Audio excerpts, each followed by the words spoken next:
My name is Emily. I have a husband and a son named Richard, who has reached adulthood. A few years ago, my son moved out. Now, my husband and I live together in a spacious house. At first, I felt lonely after my son left, but now I'm used to it. However, I'm always happy when I get a call from him saying he's coming home. On the day my son was coming home, my husband and I were excited from the morning.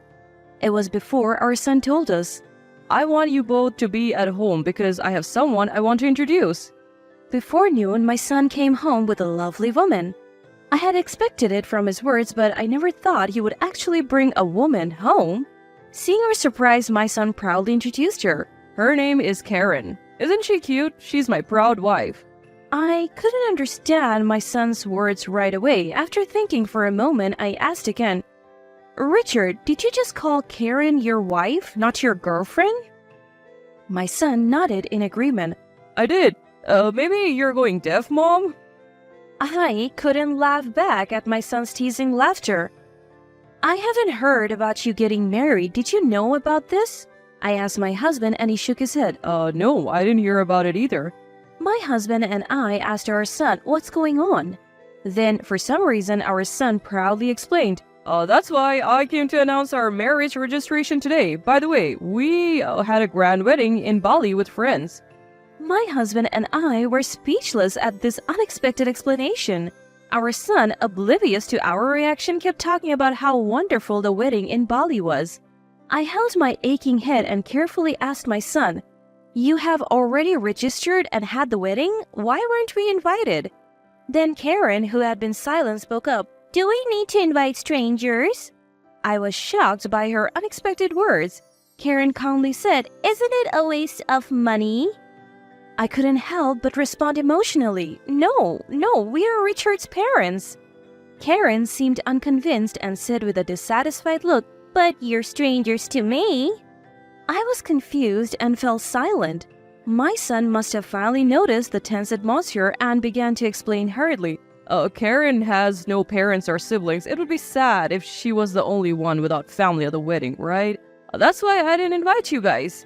Hearing Karen's situation, I couldn't say anything back. I thought, if that's the case, maybe it can be helped. Of course, I wasn't completely satisfied, but I told myself it was too late since the wedding was already over. After the newlyweds left, I confided in my husband. I wonder if those two will be okay. My husband seemed to share my concern but said, It's their decision. They're already married. All we can do is watch over them, and sighed. Although I agreed with my husband's opinion, I couldn't leave it at that, so I decided to try to close the distance with Karen. I got my son's phone number and decided to get in touch. When Karen realized it was me on the phone, her voice immediately turned sour. What do you want? I thought I had made her uncomfortable by calling out of the blue, so I quickly explained my reason. I got some delicious treats, so I thought I'd bring them over to you next time. Then Karen said, Oh, I don't need that. In fact, I don't even plan to give you my address. I couldn't help but ask, What? Karen calmly answered, I don't want to give personal information to strangers. Please, delete my phone number. Before I could say anything else, the call was disconnected. After that, I couldn't get in touch with Karen. What I did must have been an unnecessary intrusion to Karen. Feeling down, my husband told me, There's still time. Don't rush. Forcing closeness won't necessarily lead to good results. Just hope that she'll open her heart to us someday. I cooled my head and nodded. You're right. A month after I stopped trying to contact my son and his wife, my son suddenly got in touch. What's going on? I asked, and he told me Karen was pregnant. I was thrilled by the happy news. I thought it would be tough for a first-time mother without her parents, so I asked for their address to go help. But my son said, No, I can't give you the address. We don't need help, just money. Give me your bank account number so I'll transfer it. I tried to explain to my son how difficult childbirth could be, but he wouldn't listen. Moreover, he said that Karen herself was against it. In the end, I transferred only the money as my son wanted. After that, I never heard from my son again. There was not even a report of the child's birth. After a year had passed, I tried to call my son several times, but eventually, I couldn't reach him at all. My son may no longer think of us as family.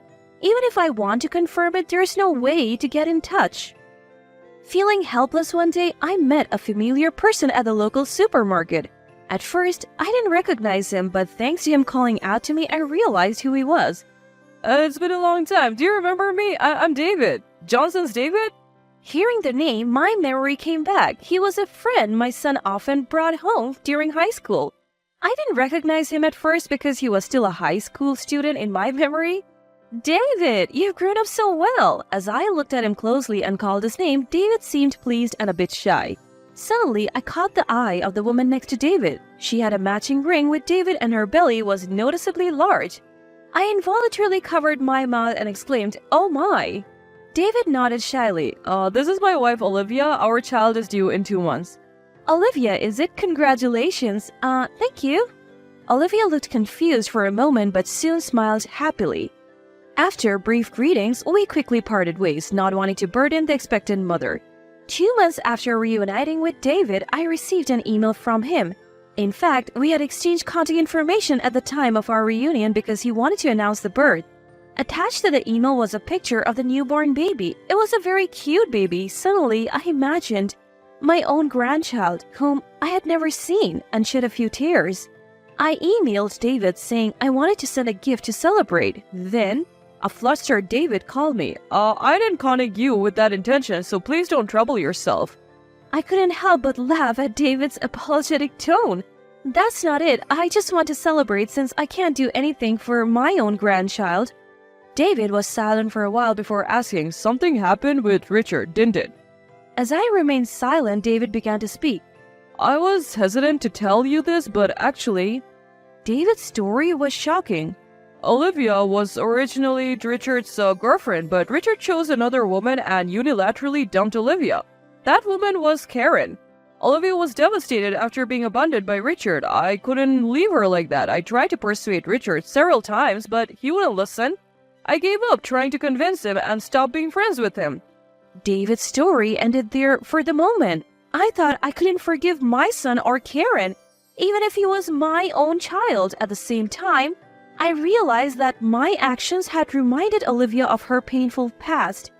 Even though I didn't know I did something terrible to Olivia, she probably didn't want to meet Richard's mother. I'm really sorry for casually saying I wanted to celebrate it. When I apologized, David hurriedly denied it. You don't need to apologize, Mrs. Smith. Olivia doesn't mind. She was the one who wanted to send the baby's picture. Please don't apologize, Mrs. Smith. I felt even more guilty at their kindness. David hesitated and then said, I just don't want to involve Olivia with Richard and his wife ever again. I agreed wholeheartedly. I'll help as much as I can. Though there may not be much I can do, I also revealed to David my relationship with my son and his wife. David was truly appalled to learn of Richard's recent behavior. Afterward, we changed the subject and only talked about cheerful things before hanging up. I told my husband about what I had heard from David. Then I informed him that I would consider Richard and his family as strangers from now on. My husband agreed with me. At least, we can take a breather. I looked around the room where most of the unpacking was done and nodded. Our new life begins here today. Originally, the house we had lived in was too large just for the two of us. When we were considering moving, we were introduced to this newly built high-rise condominium. We were supposed to tell our son about it, but we decided against it. I decided to go out to buy ingredients for dinner. The moment I stepped out of the front door, someone called out to me, "Mom?" I turned around thinking it couldn't be, and there was my son. He approached with a light smile. Why did you tell me you moved? I was surprised to find strangers at the old house. I had to search quite a bit to find you. I looked at my son with stern eyes. I didn't need to tell you. You're a stranger to me. Richard finally seemed to realize that my attitude had changed and became flustered. What are you talking about? I'm your son. I ignored Richard and started walking. Richard hurriedly walked beside me and began to talk. Mom, I'll apologize for everything up until now. I was just deceived by Karen. You must have some extra money if you're living in a new high-rise condominium like this, right? Richard was making a fuss beside me, but I ignored him and kept walking. Seeing my unchanging attitude, Richard seemed to think the situation was bad and began to speak anxiously. Karen was a habitual liar. Her claim of having no family was a lie. She had only been disowned by her parents. after causing a romantic problem at her previous job. When I glanced at my son, he misunderstood something and continued to badmouth Karen. Karen approached me for money when she couldn't live alone after quitting her job. I was just deceived. My son insisted he was the victim. So let me live in that high-rise condominium too. I stopped and looked at my son's face. He seemed happy, thinking I was finally willing to listen. But I kept my stern eyes on Richard and said, "You chose that wicked woman even though you were dating someone else. It's the result of your actions." My son was astonished at my words. I delivered the decisive words to my son. "Your only family is Karen. You two are a perfect match." Leaving my son standing there, I left the scene. I then contacted David. I thought my son might cause trouble for David or Olivia.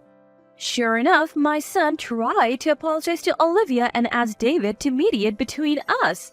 Moreover, he said something nonsensical like, "You two got married because of me." David, at his wits' end, declared he was cutting ties with my son and threatened to call the police if he persisted. My son apparently fled in a panic. Afterwards, my furious son tried to spread bad rumors about the two among common friends, but was instead scorned by them. Karen, who was supposed to be my son's only ally, ran away with another man, leaving their child behind as soon as she spent all my son's savings. Afterward, my son fell into a terrible state, but we didn't think of helping him even after hearing the rumors. After a while, my son came to us with the child.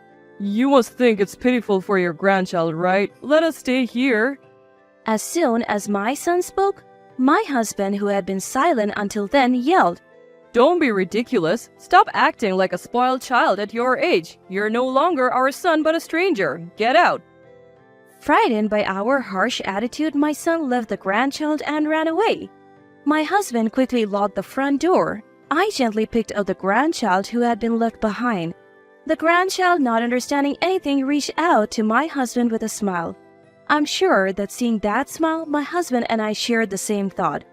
We have no intention of forgiving our son and Karen in the future, but the child is innocent. We nodded to each other. We decided to raise this child ourselves. I heard rumors that my son is doing physical labor. He must be struggling to make ends meet, having to choose a job he hates involving physical work. Even so, he hasn't tried to force his way back home for now. Well, even if he did, the result would be the same. My husband and I are busy every day focusing on our grandchild. We're not young anymore, so raising a child is quite challenging. But just seeing this child smile gives us the strength to persevere.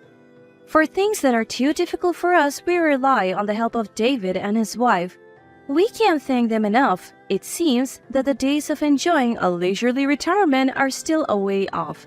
But until then, I want to cherish the time with my husband and grandchild.